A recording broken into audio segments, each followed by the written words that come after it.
Welcome back to the Fictitious Dark, where we explore the lines between truth and the fictitious.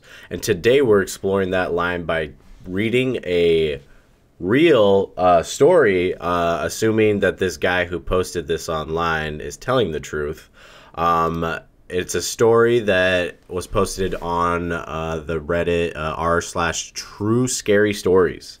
And the title is "I Went to a Serial Killer's Lair." So this was posted 3 years ago by the username of Veggie Maniac. According to this is his experience, something that he went through that was pretty scary, and he decided to post about it and just tell this small little story on what happened to him. Any thoughts, Rick? I read a little bit into it, and it seems like it's gonna be a very interesting read about a person's into a person's dating history. So. Yeah, and it's your typical kind of 80s, like what was going on for a lot of things back then, because it appears to be it's a gay man. And it was from the late 90s. Yeah. So, but typical of what you'd see in the 80s with the all the prominent serial killers back then, and how they preyed. Oh yeah. They preyed on gay men and stuff a lot. So this person was a gay man, and a couple scary close encounters he had with being a little promiscuous. So, sounds pretty interesting. So. You want to just dive into this?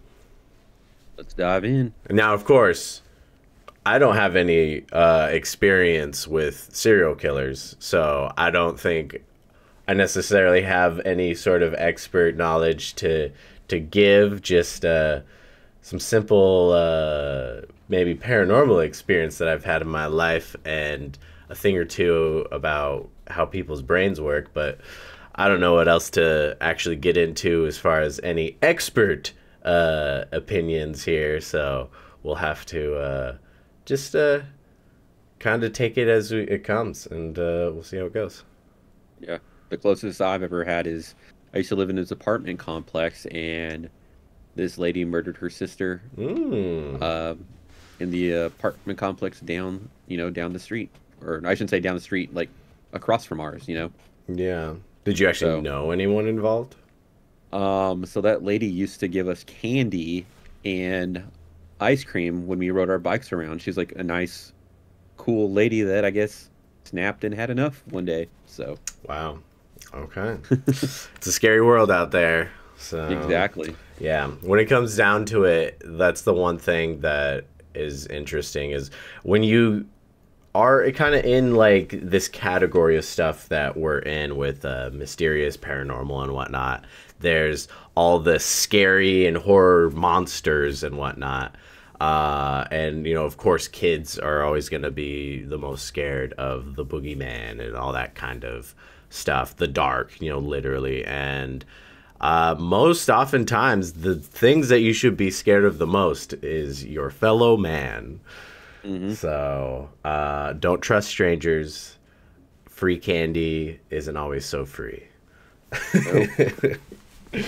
All right. And it's always the people that you least expect to.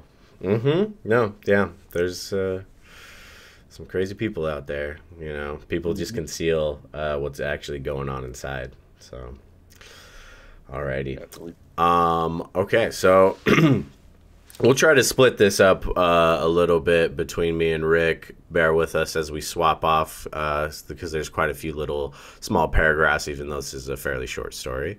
So I'll get into these first couple short ones, and I guess that first bigger one, then you can take over, Rick. Okay. Sounds good. So, title: I went to a serial killer's lair. Hello, Redditors. Here is a story I have never told anyone. Partly because elements of the story are just not appropriate in most social situations. As a result, I've locked this away in my memory and I rarely think about it.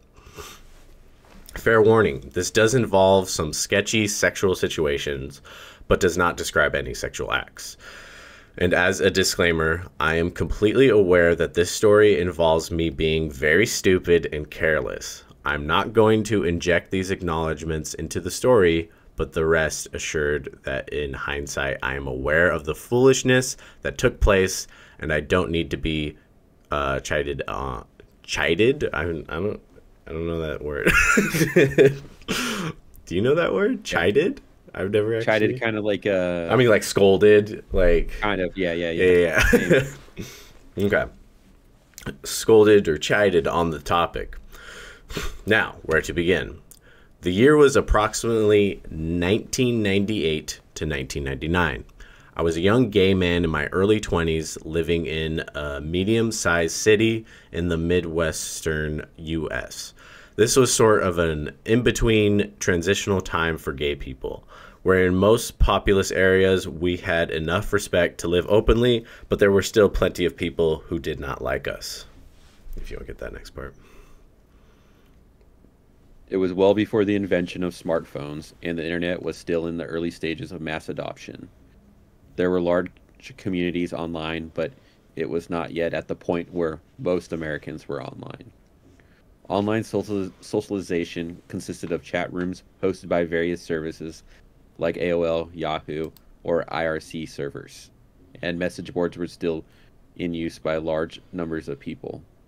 For a gay man at the time, it was nothing short of revolutionary. Prior to the internet and to the broader cultural changes, gay men had been stuck looking for fun in secretive and or shady places due to the inability to freely express ourselves.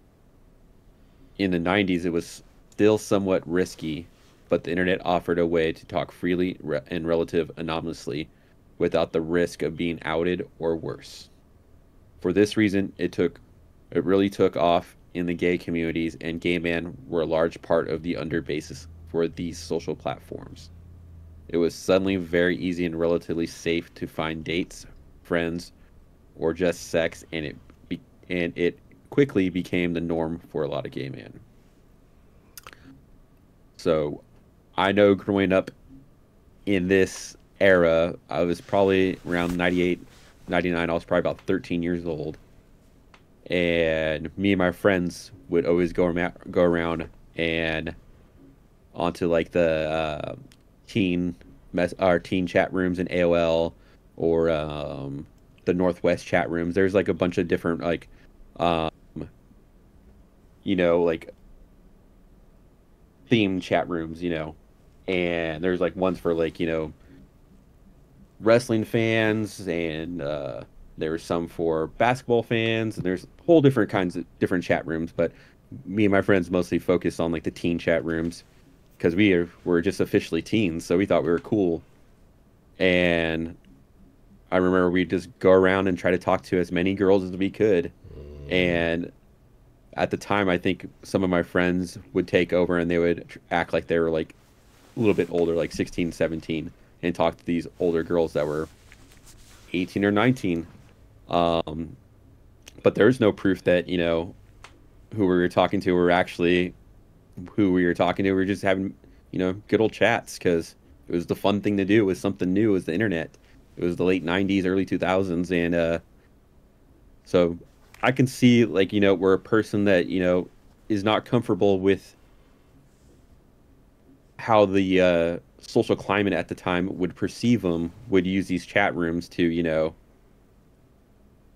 kind of be free. Because, there's a lot of people that let themselves be, who they really wanted to be. Whereas, in IRL, you're a little too afraid to let all that, personality out. So, yeah, I could see, from the story, I could see the where he felt comfortable trying to meet others that were part of his community.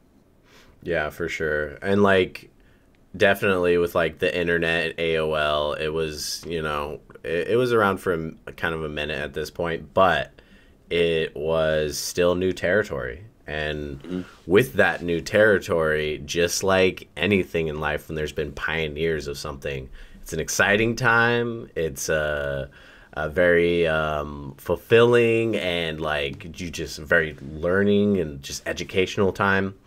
It's a very dangerous time too. No matter what it is, where it is, pioneering a new thing, always you discover the benefits and you discover the negatives. So yeah. Okay, I'll read these next like two big ones and this small one. Sounds good. And then, yeah, we can kind of swap like every two, I think. All right. On the other hand, being such a new communication tool for most people, we were sometimes blind to the risks. Being an attractive young man in my prime, okay. Ego much? We're just going to assume he's attractive. Okay. Being an attractive young man in my prime, I made liberal use of online communities to find dates. That is to say, I had plenty of hookups. My city had a decent number of chat rooms and personal message boards. And I had mostly great experiences. I met the typical assortment of good guys, closet cases, and weirdos that you'd expect. I wasn't an absolute hoe by most standards, but suffice to say that a cute gay I think he meant to say gay guy. A cute gay guy at that time could generally have a lot more dates than your typical straight person. LOL. At some point during this time, I'd had some brief chat on a message board with a guy from my city. I forgot his screen name. It's been over 20 years. Let's call him Slim Guy 65. This back and forth had happened on a general thread in the gay section, not in private messages. So it was visible to anyone who chose to read that thread. Nothing had come of it, but about a week later, I received an email from an unrecognized address. The email basically said, "Hey, I'm not gay and I don't agree with the gay lifestyle. I'm here because my friend met this Slim Guy 65 person from this message board and the guy really hurt him. I don't want this to happen to anyone else. My friend tried to tell the police, but they wouldn't do anything. I see you were talking to Slim Guy 65, so just be careful and stay away from him." Bum, bum, bum. Okay. Typical chat room stories. Yep, our first warning sign. So interesting. Right, well, I'm gonna take a guess. I'm gonna say he didn't stay away from. I think that's a very well educated hypothesis that you have there. Unless, of course, this is gonna take a turn and it was the person warning him. Ooh. I don't Now, think so. that would be something, right? Yeah, exactly. All right, so I'll start right back up. Okay, that's strange. What does this person mean by really hurt him? Was his heart broken? Did he get beaten up or verbally abused or what? I responded to the email asking for clarification on what exactly happened. I never received a response. Boom, boom, boom. Yikes. I was slightly weirded out by it, but on the other hand, it's an anonymous email from someone who doesn't respond and is vague about their warning. This could be anything. It could be some disgruntled ex trying to mess with the guy. It could be a real warning about someone gay bashing. It could be someone trolling who doesn't have anything to do with anyone. I kept it in the back of my mind, but pretty much shrugged it off. Several weeks later, I had a weekday off work and decided to take to the internet to fish for some, as was my custom. And lo and behold, I had an email response to a personal ad. It was Slim Guy 65. Here we go. He was offering to meet at his place to hang out and just have a good time. Wink, wink. Nudge, nudge. Won't go into details, and as I recall, there won't really many details discussed other than the small talk and intros we'd done previously. Nothing about this guy was really sounding interesting to me, but I had no other offers on this day, and so I decided, why not? I'll go see what this dude is all about. Ooh. Okay, so this looks like it might not even be Slim Guy 65. technically. Yeah. I mean, probably is considering the warning message. But just the way, like, this wasn't that account that messaged him. It was an email that was claiming to be Slim Guy 65. So, Yeah. interesting. Yeah. I think where a lot of, like, serial killer type things happened in, like, the gay community a lot is simply because dudes are just so horny. They're just like, oh, man. I haven't gotten promiscuous today. I did yesterday, but today's a new day. Let's go check this out. So. Right.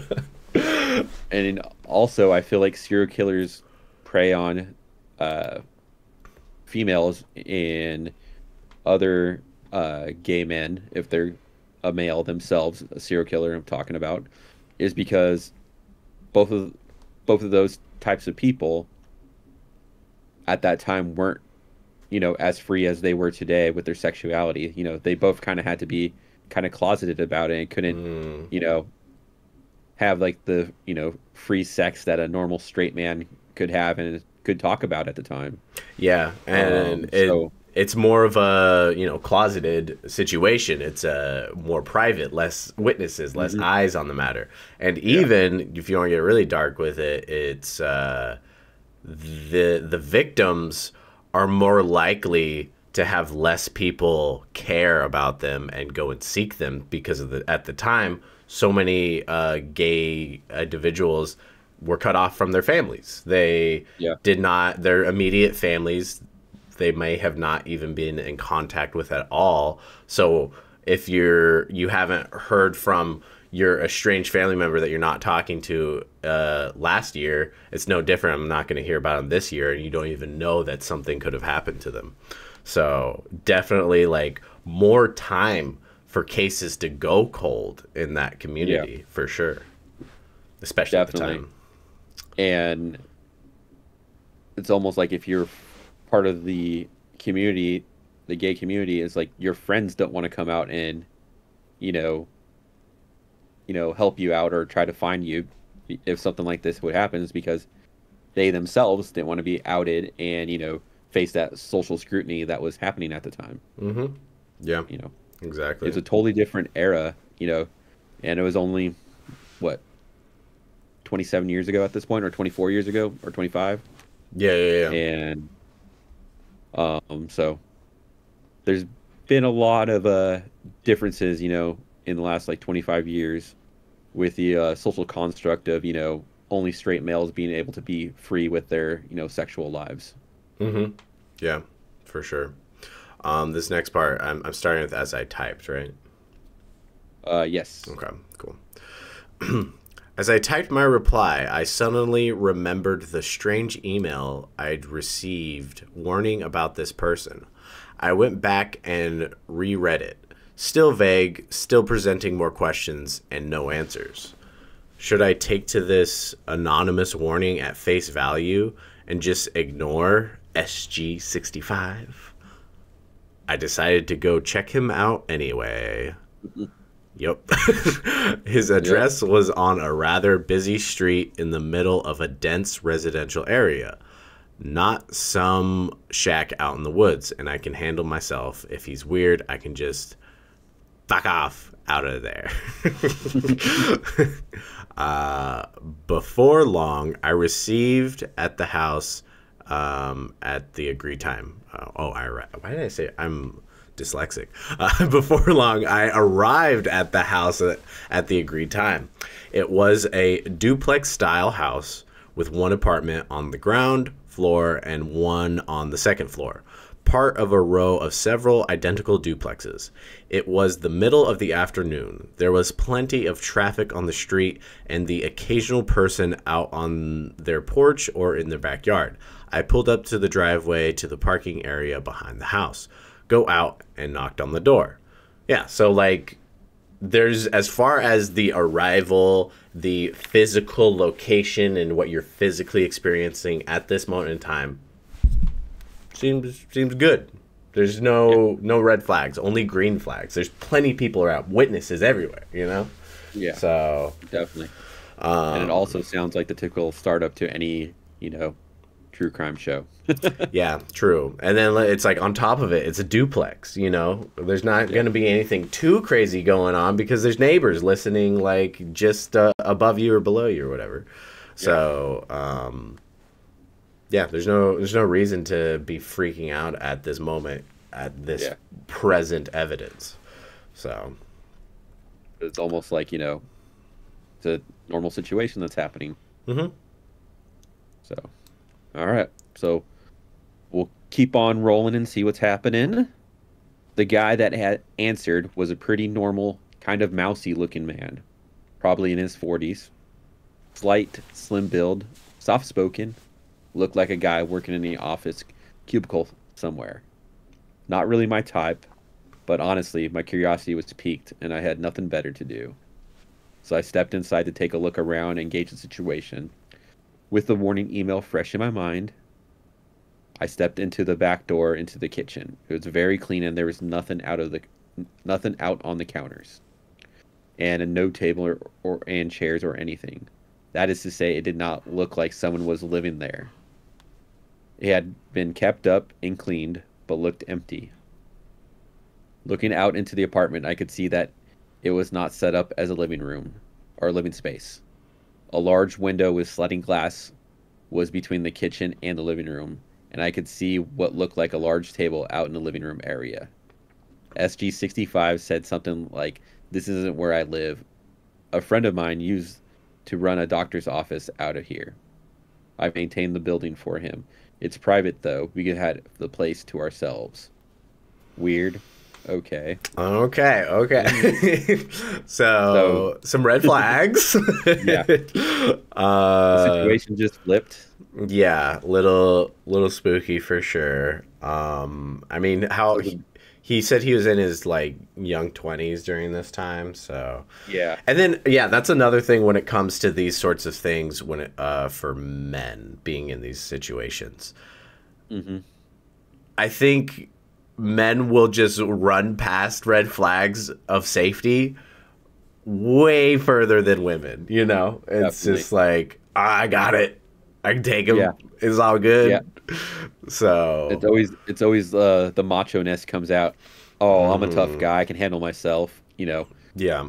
Because either nothing that happened. Yeah, exactly. Because either way, the whole like, you want to talk about masculinity and homosexuality, they're still a man. They have DNA. That DNA in your brain is that masculine, I can take care of myself, I'm a provider, I'm a protector, and you can't escape that. So so you're naturally just gonna push it further than like a woman would.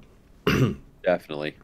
I'll go ahead and read the next three since they're all pretty short. Sounds good. Okay. He shut the back door and locked it with a keyed deadbolt, the kind that you'd need a key to open, even from the inside. Oh, boy. Wow. Some doctor's office. Yep. And put his keys back in his pocket, saying, "So, what do you want to do?" At this point, my danger sense spiked. There you go. This is not a normal home, and why is he locking the door like that? It's not necessarily suspect. A lot of people have that sort of lock on their doors, and the door has a window, so it even makes sense. Still, something is not right here. I can tell, and now I'm locked in. Bum, bum, bum. I asked him why he was locking the door like that, which immediately flustered him. He was looking rather nervous, and his voice was a little wavery and halting. Not quite stuttering, but almost. He said, well, we don't want someone to come in and interrupt us, right? Mm-hmm. Flashing a weak, unconvincing smile. His demeanor and body language were all I needed to confirm that this guy was up to no good, or at least there was something he was hiding. Yeah, okay. For sure. Like, yeah, no, that's just uncomfortable, Yeah. Like, It's a person that's holding a secret that's really bad at trying to hide it Yep. and trying to be sly about it and got caught. Yeah, exactly. So he's trying his best to probably, I'm guessing in the next little bit of dialogue that we talk about, he's gonna try to disarm the situation and distract them and move further into the place. Mm-hmm. Probably. Um, but I don't know. I don't think I would have made it in the door at least Mm-hmm. if I saw that it looked pretty empty and not set up to be a house, because that tells me that he's doing stuff there that's, you know, probably not socially accepted. Yeah, exactly. And like there's other things. Yeah, like it could be numerous reasons. It could be stuff that isn't necessarily dangerous, but Yeah. it's questionable. It could be that this dude has a family, has a wife, and he's hiding Mhm. this, and you don't want to get involved in that kind of situation because Yeah. anything could happen at that point. So, Yeah. um, And even if it was set up as a doctor's office or, a doctor's office, the only thing that comes to my mind is maybe it's in a house, and the only thing that it could be is maybe his friend was doing, abortions. That's the yeah, only thing I can think of a place like that that's not in a, residential, or that's in a residential place. yeah, yeah, yeah. I mean, who Yeah, knows? so Yeah. pretty freaky. Yikes. All right. All right, so I'll continue on and we'll see how far this goes. However, I could tell that I was intimidating him. I was not a particularly muscular kid, but I have a larger frame. Like, even when I'm at my very thinnest, I still wear size large tops and a 36 waist pants. So I look big, which people tend to interpret as me being stronger than I really am. Also, I'm not a tough guy at all, but I have a resting facial expression that makes me look like a badass thug. Oh shit. People who don't know me often assume that I'm rough or something. I sometimes use this as use this to my advantage while I can. Before long, a new acquaintance will eventually figure out that I'm a total wimp. LL. But this was definitely an occasion to play up the tough guy appearance, and I did exactly that. Smart. I put on my steely face and told him to unlock the door and that I don't want to be locked in here. He looked for a moment like he was going to pee his pants. Then he said, "Okay, all right, I'll unlock this." He unlocked the deadbolt, and I'll just lock the knob here. He turned the little dial that locks the doorknob. That was fine with me. I can continue to stare at him until he said, "I'll leave the keys on the counter, right here." And he sets his keys down near the sink. I was relatively satisfied with that answer, and at this point, though my adrenaline was flowing, I was almost in full fight or flight mode. But I was kind of stuck in the place. The guy was between me and the door. I was freaked out, but this little weasel did not appear to pose any immediate physical threat to me. I could tell that his pants pockets were empty and that I was intimidating the hell out of him. I didn't know yet exactly what to do. Okay. Interesting. So he's using his machismo, macho-ness to intimidate the smaller gentleman, and it looks like it's kind of working. So whatever this SG65 guy is doing, he was going to do with an element of surprise. Yeah. And now that he's getting intimidated, it took away that strength of element of surprise that he had, because it's kind of, out there. And he's now backing down and probably looking for ulterior way to, attack, or possibly he's given up on the situation already. Yeah. I mean, yeah, it's at this point, it's definitely weird. But yeah, that is interesting though that he's trying to lure other men here even though he's not a very big man himself.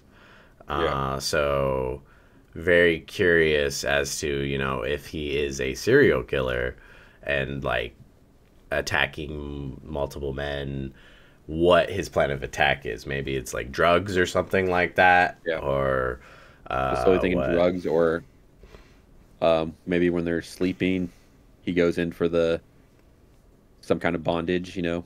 Yeah. I mean, Um, yeah, because it seems like he's ill-equipped, yeah.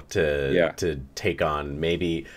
Sounds like he would have a hard time taking on a dude his own size. So, Hmm. well, I guess we'll see how this progresses then. And yeah, I'll do 3 again since this is small. Sounds good. Now, keep in mind that despite my wordy descriptions, this all happened very quickly, without any real long pauses. It had only been maybe 1 or 2 minutes since I had stepped in the door. This all happened at the pace of a conversation. Yeah, no, that's pretty quick. Hmm. The guy was obviously nervous and trying not to appear so. He said, "Well, let's go in," and walked a wide path around me through the kitchen into what would normally be the living room, and towards the hall to the right from there. I was familiar with his floor layout. It is very common in this area. The hallway would lead to 2 small bedrooms with a bathroom in between them. I hesitated, thinking I should just walk out the back door and take off.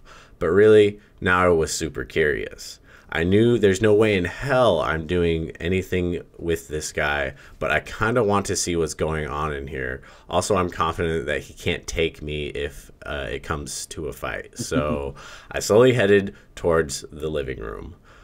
It felt like I was walking in slow motion. From the kitchen entrance, I could see a large rectangular stainless steel table taking up a lot of the living room.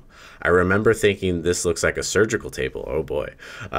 It looked like it could rise and tilt, and it had a recessed channel running all the way around the edge. In hindsight, Jeez. I now know what that was. It was 100% a mortician's table.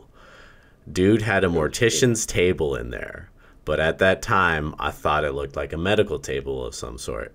There was some other office type cabinets and stuff around, I think, but now all I really remember is the table in that room. The large front window looking out onto the street was covered by vertical blinds that were closed.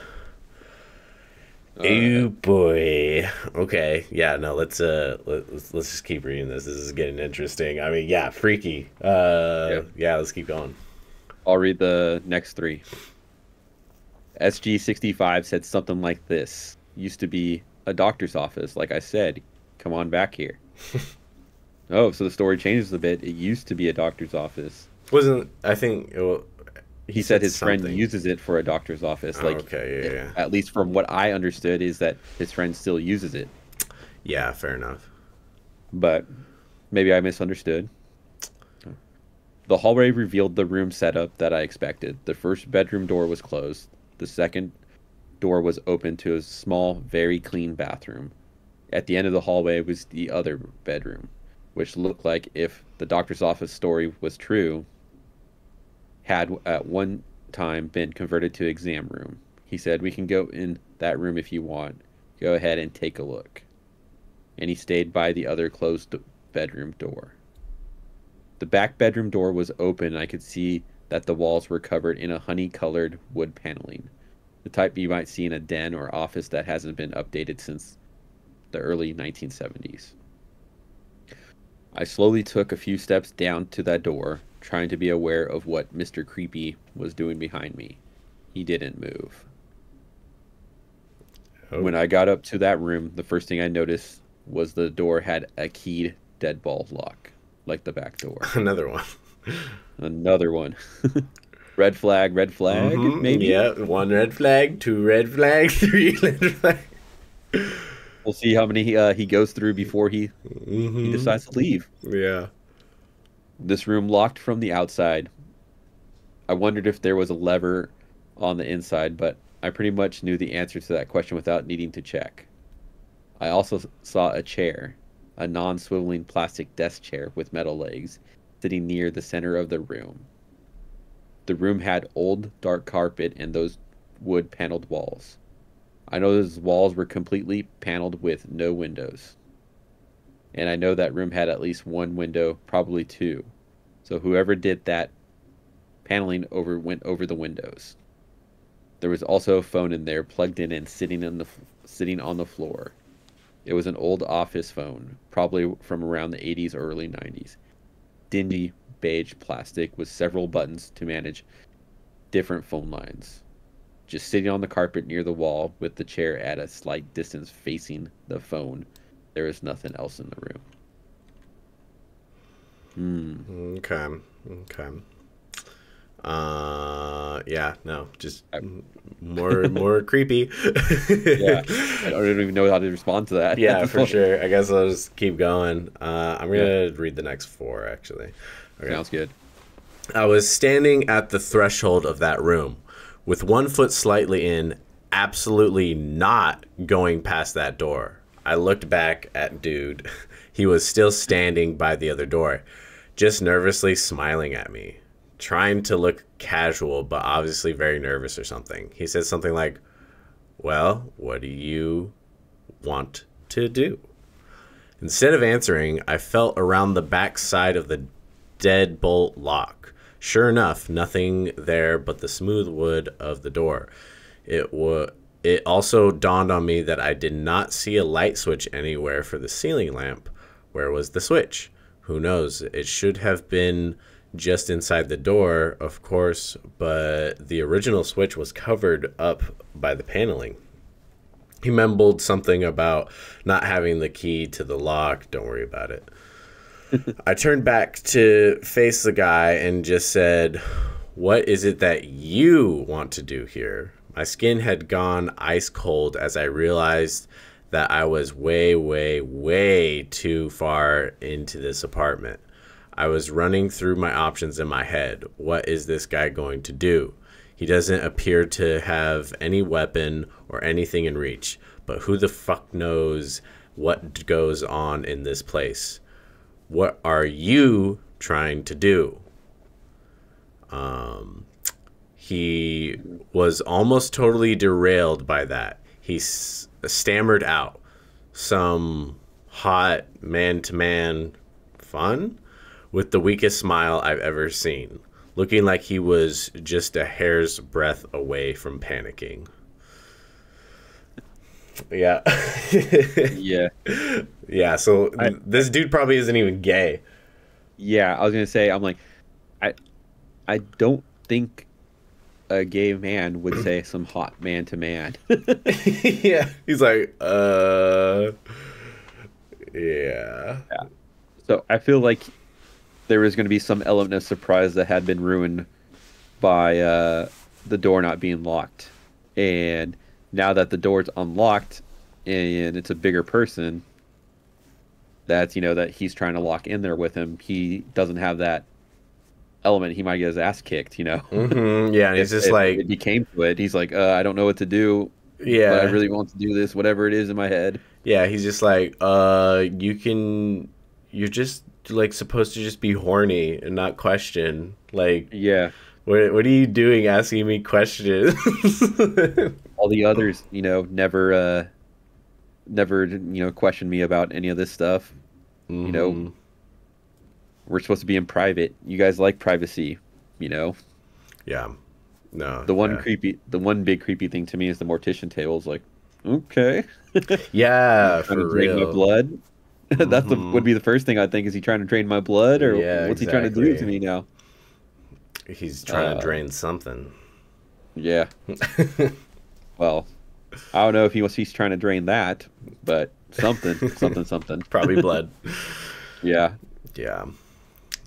All right, so I'll read the next 4 as well. That works. That sounds comical, but really, the sentence was probably the most chilling part of the entire experience for me. It was the way he said it, like he had to come up with something on the fly. Something that would sound plausible, and he failed. Who says that in real life? hey, do you want to have some hot man to man fun?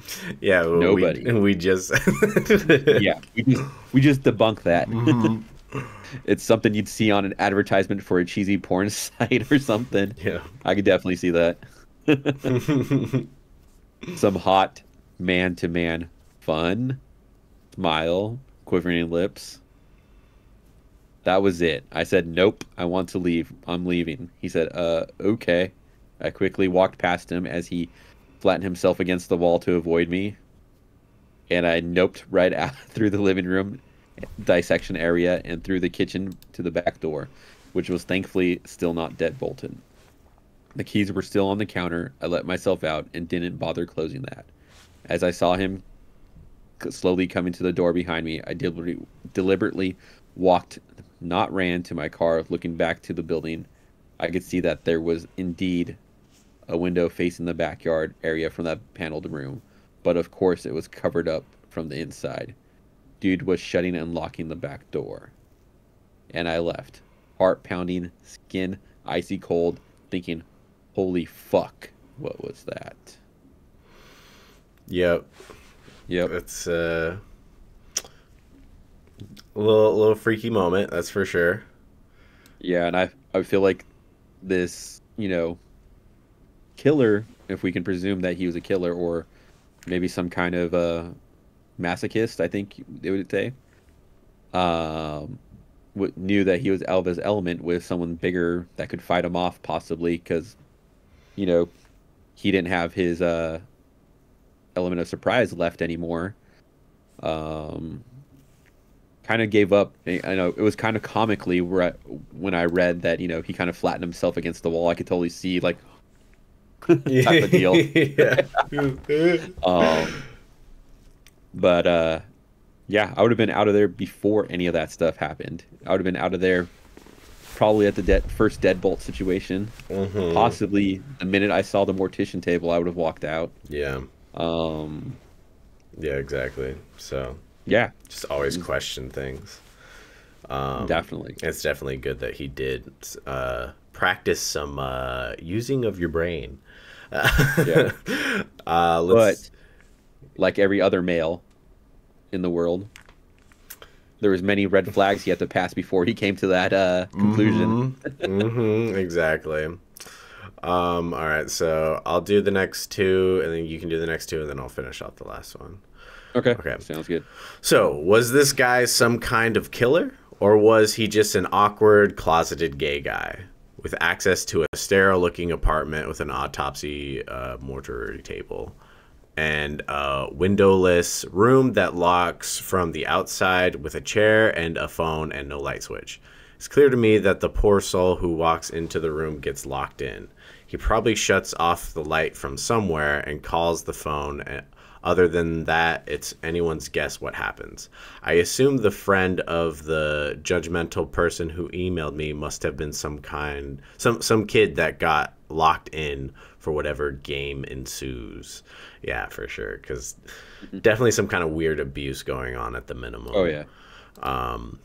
Driving home, at first I thought of course I have to call the police and tell them what's in that place. But thinking it through, I realized I didn't really have any crime to tell them about.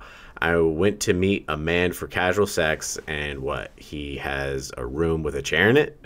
He has, as I thought at the time, an exam table. The police aren't going to do anything with that story. The guy didn't touch me or do anything to me, and I left.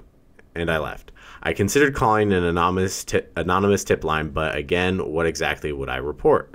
There was no actionable crime. Also, keep in mind that at the time, while the local police in this city were pretty decent, they weren't especially interested in getting involved with helping the gays. They'd prosecute actual crimes if it was cut and dry, but I'd heard plenty of accounts of them not choosing to follow up on cases where there was not an easy arrest to be made. Yeah, I mean, yeah, like, you can't, there's nothing they can do when it comes down to it. It's like, a guy was creepy to me.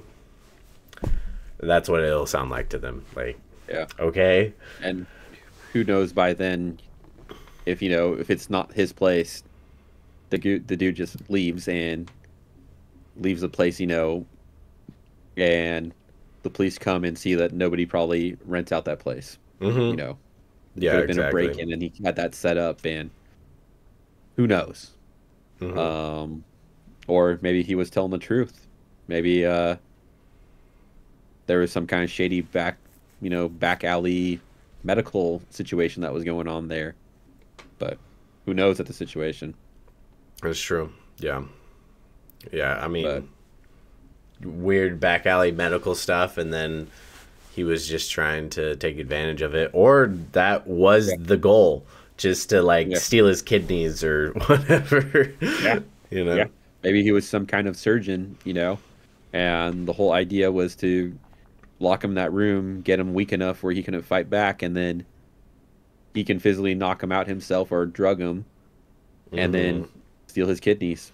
You Yeah. know, Who knows? I mean, yeah, because it could have literally not been for pleasure at all, potentially. no, Yeah. I don't think it was, especially with the comment, hot man to man. No, yeah, Yeah. yeah, that's something that I don't think anybody would say if in any way. Hmm. Yeah, That's something, exactly.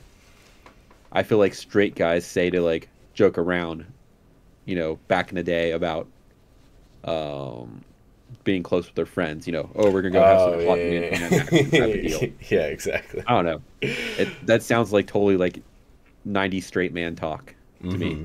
Oh, yeah, for sure. It very much speaks, like, let me try to speak gay. Yeah, I don't know the lingo, but here's what I think it is. Yeah, exactly. All right, well, let's finish this off. Sounds good. I decided not to report anything because nothing would come of it except drawing unwanted attention to myself. Even in retrospect, I think that was probably the most rational choice to make. If this happened today in 2020, the law enforcement would probably be a lot more interested in it. But back then, not so much. So live and learn. I still drove past that house once in a while in the normal course of life for several years, and I'd pay attention to how it looked. The vertical blinds were closed for maybe 5 to 6 years whenever I went past. Then eventually the blinds were down, and there were decorative curtains in the window, so I assumed the place was eventually sold to someone who actually lived in it. Bum, bum, bum. All right. Around 2002, maybe 2003, there was a murder of a young man on the news. He'd been found in the next state, which borders on my city. It's not very far away.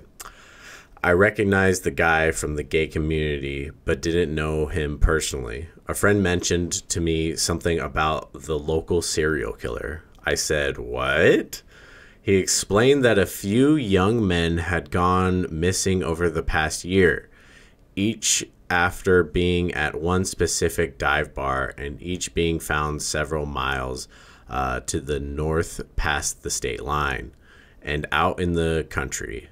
The case on the news matched up with that MO. My friend told me the young guy had been at the bar and left with someone the night that he disappeared. The news report didn't mention anything about a gay bar or similar recent cases, of course. I had to wonder if my acquaintance from the internet had anything to do with it. The location of the murders apparently was nowhere near that duplex, at least according to the story I was told. I never heard of a resolution to that murder on the news or any official mention of a suspected serial killer other than some gossip. So that happened. Hmm. Okay. So that's the whole story. Yeah. Um I mean, do you think it was that he was the killer, or what do you think? I think it's very plausible. Um, I think the guy was totally out of his element and was probably possibly new at what he was attempting, with the first, email that he got was he hurt that other individual pretty badly. And so maybe with our narrator of the story, he was going to attempt to do a little bit more and more Mhm. and more. So maybe it was his second attempt at it, so he wasn't very confident in his abilities, and maybe those other people that supposedly went missing from the bars, he was a little more confident, and they were a little less possibly instinctive, especially being at a bar with a couple of drinks in them. And so he was probably had a better situation to attack at that point. Yeah. Did he mention what state this was in? I don't think he did. No, he just said I think the Midwest. Okay, yeah, that's right. Yeah. Okay. So Midwest country, I'm thinking possibly like, that Bible Belt area too. Yeah, So for sure. even more tougher for a gay person to come out because of all the churching going around. Possibly, yeah. Yeah, I mean, it is definitely one of those things where you just kind of don't know for sure. Yeah. I mean, it's possible, especially like this was about 4 years later or something that this happened, and he immediately thought about Hmm. this other experience he had. So it's like, why did he think about it? Did he think about it because it was just a scary experience that he had where he thought he was going to get murdered, Yeah. potentially, or at least attempted to? Because there's no similarities to his story or the Yeah. location. Yeah, so like was there a connection there just because it was like this is the connection I have in my brain when it comes to murder? Hmm. Or like was there something more as far as like he could feel like a gut feeling, some kind of connection of like uh that this resided in him in a way of like that just it feels connected, almost like some kind of extra property Yeah. to it, like spiritual property maybe. Yeah. I'm thinking I don't know. maybe the gay community in his area was pretty small. So maybe he felt like, this person tried again and attacked again, type of Yeah, deal. yeah, that was a good point because yeah, small community, everyone kind of knows everyone. Um, it's questionable. Yeah, for Yeah, and sure. he said that he recognized who the gay person was from the community, and it was he was found in the next state over. So, Yeah, I was very trying. I was plausible. just trying to look. I don't see anything in the comments or anything about maybe a little bit of a follow up as far as these cases. Like, were these uh, cases solved? I imagine probably not, since he didn't post about it. Because I imagine he probably looked into it a little bit all this time later. Yeah, So that's what the topper of it all would be, is if it was solved and like they had a photo of the killer and then it's him. yeah, So it definitely for sure this guy he wants that resolution. hmm And he technically doesn't have it, but he can have a good guess that at least he knows. So yeah, yeah. yeah. I'm scrolling through the comments real fast, and I don't see any kind of resolution or possibly, um,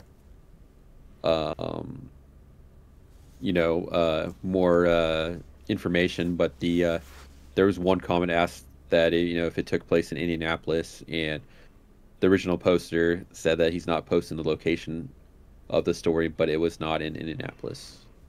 Okay. Yeah. And the follow up was, uh,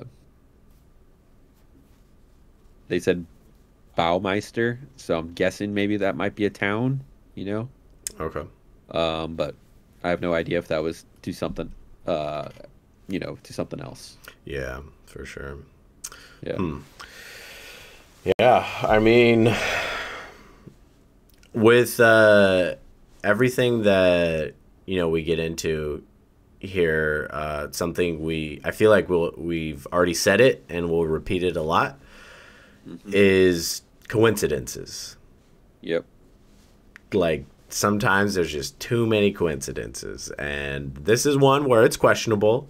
Yeah. Not like a lot of coincidences. It was just maybe the fact that a dude preying on the gay community definitely could have been the same guy. But then again, Yeah. as we know, uh, through history and all the other serial killers that are prominent did prey on the gay community quite a bit. So it's like, it just seemed like it was sadly more people than you'd like to think that resorted to preying on that community, and that's just it's unfortunate. It's sad. So, and it makes you think that his community probably was a little bit smaller, so he could probably maybe saw a lot of questionable stuff that happened after his story, and brought it out a little bit more to his forefront for him to see. Yeah, exactly. Yeah, so that's why he can just feel stronger about exactly what that is. Yeah, definitely a creepy situation for sure. Yeah. Something that obviously stuck with him since he wrote about it over 20 years later. So, Definitely. Yeah, creepy for sure. And just like the feel of that, like almost like sterile steely environment, no windows, deadbolt locks with keys. There was someone in there. There was somebody that was wanting to keep people in there and not let anybody out. Yeah, exactly. Or like you brought up, could have been some shady black market stuff, stealing kidneys and stuff. Yeah, exactly. Or even like, stuff gets real weird with human trafficking and stuff like that. Yeah. So definitely could have been something like that. Yeah. Definitely. Maybe some kind of like abortion clinic, old school abortion clinic. Yeah. Who knows? Yeah, exactly. So, what we can learn from this situation is don't turn your brain off. Keep thinking on what the people around you, what their intentions are. Do they have good intentions? Do they have bad intentions? Do you not know what their intentions are? Find out what their intentions are. Keep yourself in a safe environment. Trust your gut, and just be safe. Watch out for those red flags. Exactly. Who knows? Pass many of them. This guy could have been that person on the news if he did not run when he could. So. Yep. Yeah, so definitely glad he could. But yeah, no, that's a creepy one. Definitely cool that he shared that. Definitely appreciate, what was it? Veggie Maniac. Yeah. Yep. So yeah. Hope he's still safe after this post. Maybe the serial killer tracked him down after that. No. Never know. You never know. Who knows? That's probably honestly why he left that out of context of of where the state was. He didn't, because the dude's probably still out there if he's never caught. So smart on his part. See, look at that. He's using his brain. He's being smart, even all this time later. From the situation. Exactly. Yeah, I would totally love to do more of these in the future because Yeah, no, this is. I think I want to do this regularly. Reading true stories and stuff. They're just so much more interesting, So definitely. Yeah, for sure. But I think that does conclude our episode. Unless you had any very last thoughts there, Rick. Watch out for red flags. Yep. Watch out the red flags. That's the moral of this story right here. So until next time, have everyone have a good one, and leave in the comments some suggestions if you have your own crazy, paranormal, dangerous, spooky, anything and everything, a story of something you went through that stands out. Please contact us. You can email us at thefictitiousdark@gmail.com, or just comment on the video. Let us know to reach out to you. Send us a message of some sort. Or hit the DMs. Or if you know of something, either whether it's on Reddit or something else, somebody else's story, do let us know. We want to read it. We'd love to discuss it and talk about it, and and I think it's good to share these true stories of these shady situations, so people, like especially younger people, can listen and read these stories and understand that like everything is not so sunshine and rainbows.